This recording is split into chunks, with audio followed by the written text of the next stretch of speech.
네, 여러분 안녕하세요. 즐거운 추석입니다. 여러분 추석 잘 보내고 계십니까? 오늘 아침에 송편이라도 드시면서 즐거운 만남들을 시작하시는지 모르겠습니다. 이 추석이 안전하고 즐거운 우리 명절 되기를 소망합니다. 오늘 이 아침에 드리는 우리 하나님의 말씀은 창세기 41장 51절, 52절 두 절의 말씀입니다. 요셉이 그의 장남의 이름을 므낫세라 하였으니 하나님이 내게 내 모든 고난과 내 아버지의 온 집 일을 잊어버리게 하셨다 함이요. 차남의 이름을 에브라임이라 하였으니 하나님이 나를 내가 수고한 땅에서 번성하게 하셨다 함이었더라. 아멘. 오늘 말씀은 요셉에 대한 이야기입니다. 우리가 잘 알고 있지만 요셉은 참 고생을 많이 했습니다. 인생이 험했지요. 자기 계획대로 이루어진 게 하나도 없었습니다.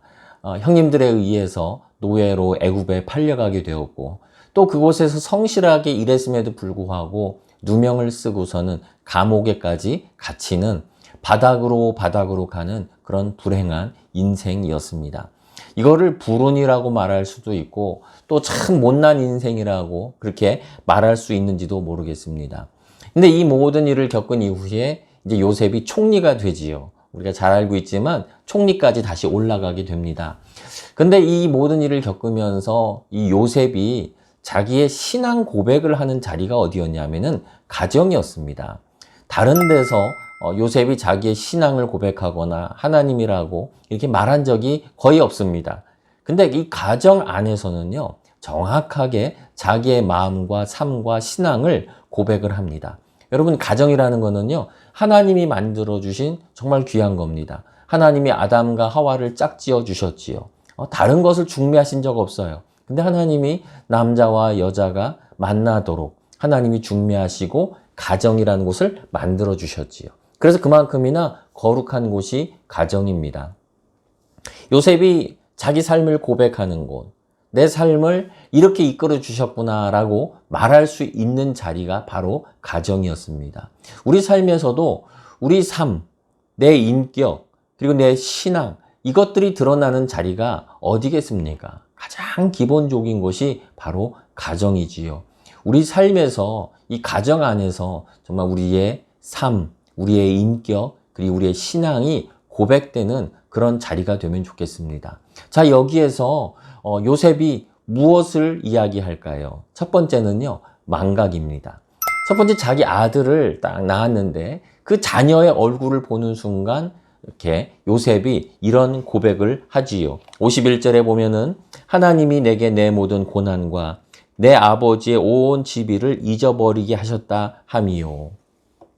자녀를 바라보는 순간 그동안 자기가 겪었던 이 어려웠던 일들, 분노, 그리고 억울함, 형님들 때문에 노예로 팔려갈 때 남도 아니고 원수도 아니고 형님들이 자기를 노예로 팔아버리고 또 죽이려고 할 때 그 모든 것을 보면서 이 요셉의 마음이 어떠했겠습니까? 팔려가가지고 일을 하면서도 아마 밤마다 눈물이 나고 생각만 하면 화가 불끈불끈 올랐을 거예요. 그런데 요셉이 뭐라고 하느냐? 자기 아들을, 첫째 아들을 보는 순간 므낫세라고 이름을 줘요. 그게 뭐냐? 망각이에요. 내가 그동안 당했던 모든 어려움들과 고통을 다 잊어버리게 하시는구나 라고 하는 거죠. 여러분, 우리가 어떻게 해야 됩니까? 우리 가정은요, 망각하는 곳이 돼야 돼요. 우리 바깥에서 어려웠던 일들, 속상했던 일들, 그 모든 것들이 가정에 오면은 다 망각을 해야 됩니다. 우리 형제들끼리도 또 자매들끼리도 서운한 것이 있을 수 있어요. 근데 가정 안에서는요, 서로 용서하는 곳이 돼야 돼요. 여러분, 우리가 화가 난다, 또 분노한다 그러잖아요. 화가 뭡니까? 불화자잖아요. 불이 나요. 내 속에서 불난다 그러잖아요. 불이 나요. 그럼 뭐를 태우겠습니까? 내 안에서 나면 내 마음만 타는 거예요. 내 속만 타는 거예요. 다 타버릴 때까지 이 불은 타오릅니다. 우리 가정 안에서 형제 자매끼리 부모 자식 간에 이 불이 한번 나면은 이 가정이 다 타버릴 때까지, 죄밖에 안 남을 때까지 불은 올라가게 되는 거예요. 망각하고 용서하지 않으면은 결국 남는 것은 하나 없습니다. 죄밖에 남는 게 없습니다. 요셉은 나는 이 모든 고통과 고난을 잊어버리게 되었다. 누구 때문에요? 하나님 때문에. 하나님이 나를 이렇게 인도해 주셨구나라고 하면서 형님들에 대한 원망이나 분노나 또는 다른 사람들에 대한 분노, 이것들을 다 잊어버리고 망각하게 됩니다. 망각하기 때문에 그래서 두 번째 아들을 보면서 이렇게 이야기를 하죠. 두 번째 아들의 얼굴을 보며 이렇게 얘기합니다. 에브라임이라 하였으니 하나님이 나를 내가 수고한 땅에서 번성하게 하셨다. 번성이라는 뜻입니다. 하나님이 나를 번성하게 하셨다.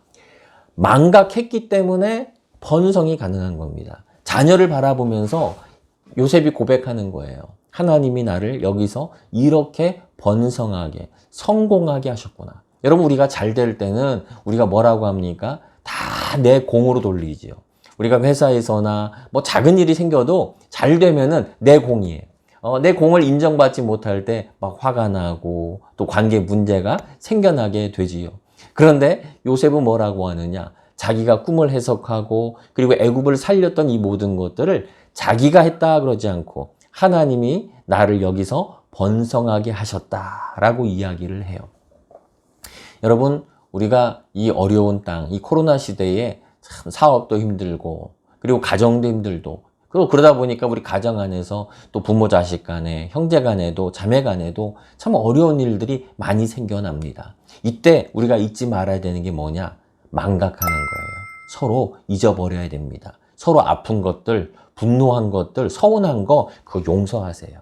용서할 때 그 다음에 번성이 시작이 되는 겁니다. 그래서 서로가 잘 되고 서로가 축복받고 하나님이 하셨구나 라고 하는 말은 언제 가능하냐?